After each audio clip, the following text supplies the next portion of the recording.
But me no but কিন্তু কিন্তু করো না, এখানে প্রথম বারটা হবে ভার্ব এবং দ্বিতীয় বারটা হবে এখানে নাউন হবে।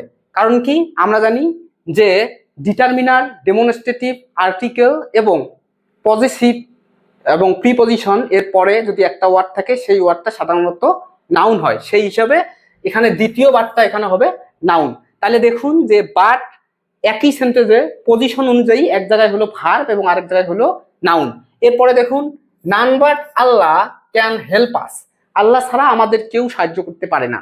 এখানে দেখুন নান বাট আল্লাহ, আল্লাহ ছাড়া ক্যান হেল্প আস, আল্লাহ ছাড়া কেউ সাহায্য করতে পারে না। এখানে এই বারটা উইদাউটের মতো অর্থ দিচ্ছে, মানে আল্লাহ ছাড়া কেউ সাহায্য করতে পারে না, উইদাউট একটা preposition.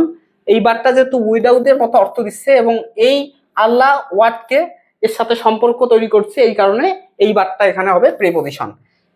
He read more but failed, এখানে এই বারটা হবে কনজাংশন।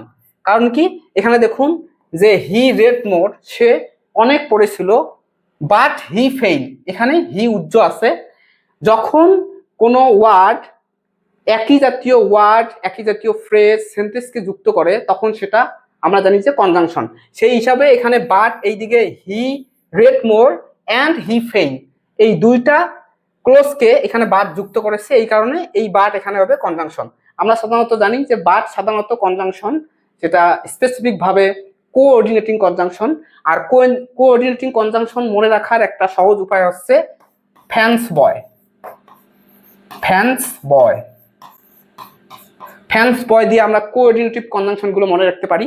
এতে হলো ফর, এতে হলো অ্যান্ড, এনতে হলো নর, বিতে হলো বাট, ওতে হলো অর এবং ওয়াইতে হলো ইয়েট।